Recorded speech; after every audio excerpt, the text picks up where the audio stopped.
Hello, good morning po. So, today is magtatanim po ako ng talbos ng kamuti. Ayan po. Kailangan po maging masipag tayo sa panahong ito sapagkat lahat ng bagay ay nagtaasan na. Kaya, ito po ang programa ng DepEd, ang gulayan sa paaralan. So, nagtatanim po ako ngayon ng talbos ng kamuti. Ang talbos po ng kamuti ay napakasarap, no? At napakataas ang nutrients ng dahong ito. Okay, vitamins. Ayan po ang aking mga tanim.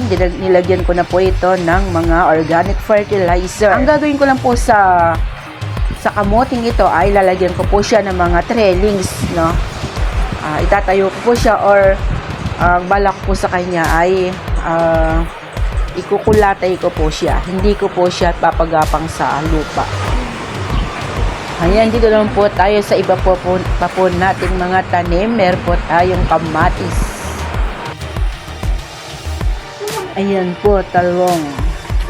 Pang 3 araw pa lang po ito. Indirect planting po ang tawag natin dito. Hindi po siya direct planting. Yung sa kalabasa po kanina, yun po, direct planting. Yan, yung po kamatis.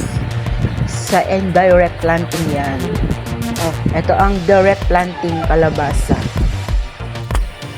Ayan, ito na po ay indirect planting din po ang ating mga sili. Kalabasa. Okay, so update ko po kayo kapag po nag-improve na siya, nag-grow na po ang ating gulay.